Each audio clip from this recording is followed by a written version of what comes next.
Good morning, students. Keam ചോദിച്ച മറ്റൊരു question നമുക്ക് ചെയ്യാം. ക്വസ്റ്റ്യൻ ഇതാണ്: integral of 1 by x plus root x dx. ഉണ്ടോ? Integral of 1 by x plus root x dx. അതിന്റെ answers തന്നിരിക്കുന്നത് എന്തൊക്കെയാണ്?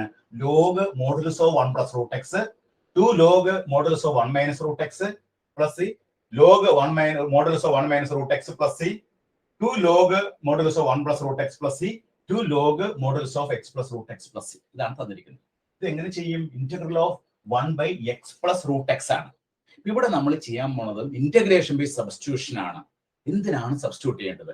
ഇവിടെ ഉപയോഗിക്കാൻ പോണ മെത്തേഡ് അതാണ് ഇന്റഗ്രേഷൻ ബൈ സബ്സ്റ്റിറ്റ്യൂഷൻ. അപ്പൊ എന്തിന് നമ്മൾ സബ്സ്റ്റിറ്റ്യൂട്ട് ചെയ്യണം? അപ്പൊ ഇവിടെ നമ്മൾ സബ്സ്റ്റിറ്റ്യൂട്ട് ചെയ്യാൻ പോണത് x is equal to t square. ഇവിടെ നമ്മൾ കൊടുക്കാൻ പോണ സബ്സ്റ്റിറ്റ്യൂഷൻ എന്താണ്? x is equal to t square ആണ്. x ന് പകരം എന്ത് കൊടുക്കുന്നു? t എന്നല്ല കൊടുക്കണം, x is equal to t square. ഇനി അതിനെ ഒന്ന് ഡിഫറൻഷിയേറ്റ് ചെയ്ത് നോക്കിയേ. അപ്പൊ dx സമം എന്ത് കിട്ടും? 2t dt. dx is equal to 2t dt. ഇനി നമ്മുടെ ക്വസ്റ്റ്യനിലേക്ക് കടന്നു വരാം. നമ്മുടെ ക്വസ്റ്റ്യൻ എന്താണ്? 1 by x plus root x dx ആണ് നമ്മുടെ ക്വസ്റ്റ്യൻ. അപ്പൊ 1 by x ന് പകരം ഞാൻ എന്താ കൊടുക്കണ്ടേ? t സ്ക്വയർ കൊടുത്തു. Root x, root of t square എന്ന് പറഞ്ഞാൽ എന്താണ്? ടി. അപ്പൊ ടി സ്ക്വയർ പ്ലസ് ടി ആയി. ഈ ന്യൂമറേറ്ററിൽ എന്ത് വരും? ഡി എക്സിന് വരെ എന്ത് കൊടുക്കാം? 2t dt. ഇനി അടുത്ത സ്റ്റെപ്പ് നോക്കാം. ഈ 2 നമുക്ക് വേണമെങ്കിൽ പുറത്തേക്ക് എടുക്കാം. അപ്പൊ ബാക്കി ന്യൂമറേറ്ററിൽ t d t divide by ഈ ടി സ്ക്വയർ പ്ലസ് ടി എന്ന് ടി അങ്ങോട്ട് പുറത്തെടുത്തു. അപ്പൊ ടി പ്ലസ് 1 വന്നു. ഈ ടിയും ടിയും ക്യാൻസൽ ചെയ്തു. അപ്പൊ നമുക്ക് എന്ത് കിട്ടി? Integral of dt by 1 plus t എന്ന് വരും. കണ്ടോ? 1 by 1 plus t വന്നാൽ ഇനി ഇന്റഗ്രേറ്റ് ചെയ്യാൻ എന്താ ബുദ്ധിമുട്ട്?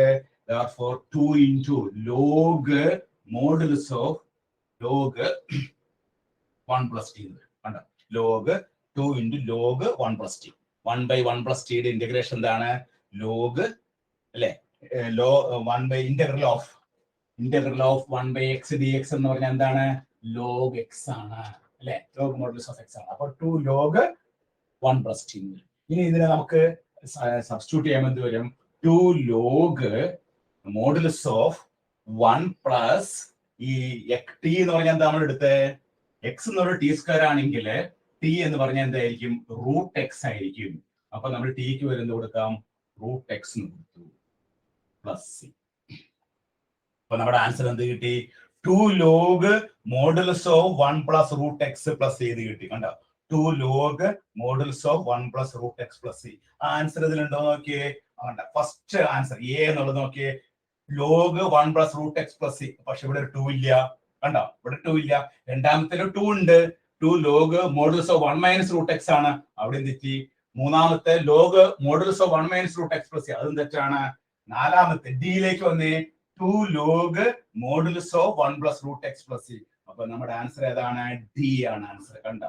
കറക്റ്റ് ആയിട്ട് ആൻസർ കിട്ടി. അപ്പൊ ഇങ്ങനത്തെ ഒരു ക്വസ്റ്റ്യനിന്റെ പ്രത്യേകത എന്താണ്? Integral of 1 by x plus root x. ഇവിടെ നമ്മൾ എക്സിന് സബ്സ്റ്റിറ്റ്യൂട്ട് ചെയ്യുന്നതാണ്. എക്സിന് ടി സ്ക്വയർ ആണ് കൊടുക്കുന്നത്. കണ്ടോ? എക്സിന് ടി സ്ക്വയർ കൊടുത്താലുള്ള ഗുണം എന്താണ്? നമുക്ക് 2t dt എന്ന് കിട്ടും ഡിഫറൻഷിയേറ്റ് ചെയ്യുമ്പോൾ. പിന്നെ എന്താണ് ഗുണം? ഒരു ടി അങ്ങോട്ട് ക്യാൻസൽ ചെയ്ത് പോകും. ന്യൂമറേറ്ററിൽ നിന്നും ഡിനോമിനേറ്ററിൽ നിന്നും ഒരു ടി അങ്ങോട്ട് ക്യാൻസൽ ചെയ്ത് പോകും. പിന്നെ നമുക്ക് ലോഗരിതത്തിന്റെ റൂൾ ഉപയോഗിക്കാം.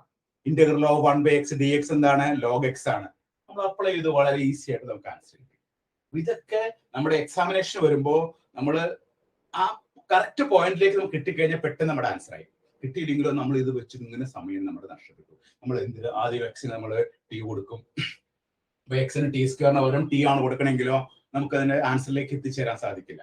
അപ്പൊ ഓരോ പ്രോബ്ലത്തിനും ചെറിയ ട്രിക്കുകൾ ഉണ്ട്. ആ ട്രിക്കുകൾ നിങ്ങൾ കൃത്യമായിട്ട് അപ്ലൈ ചെയ്ത് കഴിഞ്ഞാൽ നമുക്ക് എത്ര കോംപ്ലിക്കേറ്റഡ് ഓപ്ഷൻസ് വന്നാലും കറക്റ്റ് ഓപ്ഷനിലേക്ക് നമുക്ക് എത്തിച്ചേരാൻ പറ്റും. കണ്ടോ? ഇവിടെ നമുക്ക് ആദ്യത്തെ ആൻസർ ഇതുപോലെ തന്നെ ഇരിക്കണേ. പക്ഷെ ഇവിടെ 2 ഇല്ല. ഏഴ് ആൻസർ പെട്ടെന്ന് നമുക്ക് തോന്നുന്നു ഇതാണ് ശരിയെന്ന് തോന്നുന്നു. പക്ഷെ ഒരു 2ന്റെ കുറവുണ്ട്.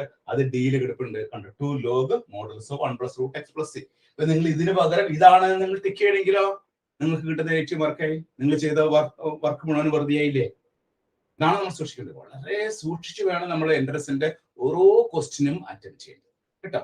അപ്പൊ പ്രത്യേകം നോട്ട് ചെയ്യാം. ഇവിടെ നമ്മൾ സബ്സ്റ്റിറ്റ്യൂട്ട് ചെയ്ത കേസ് എന്താണ്? എക്സിന് പകരം നമ്മൾ കൊടുത്തത് ടി സ്ക്വയർ എന്നാണ് കൊടുത്തത് കേട്ടോ. X is equal to t square. അപ്പൊ എല്ലാവരും കൃത്യമായിട്ട് എഴുതിയെടുക്കാം.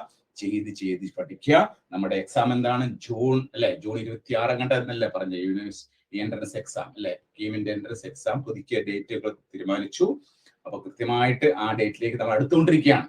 ഇനിയിപ്പോ ഏപ്രിൽ മെയ് 2.5 മാസമുള്ളൂ നമ്മുടെ മുമ്പിൽ. നിങ്ങളുടെ ബോർഡ് എക്സാം കഴിഞ്ഞ് കഴിഞ്ഞാൽ ഉടനെ തന്നെ നിങ്ങൾ എൻട്രൻസ് എക്സാമിനേഷന് വേണ്ടി നിങ്ങൾ കരിക്കുലം ഭംഗിയായിട്ടിരുന്ന് ഇതുപോലുള്ള ക്വസ്റ്റ്യൻസ് ഒക്കെ ധാരാളം ഇരുന്ന് ചെയ്ത് പഠിച്ച് എൻട്രൻസിന് നല്ല സ്കോർ നിങ്ങൾ വാങ്ങിക്കുക കേട്ടോ. Okay, very good.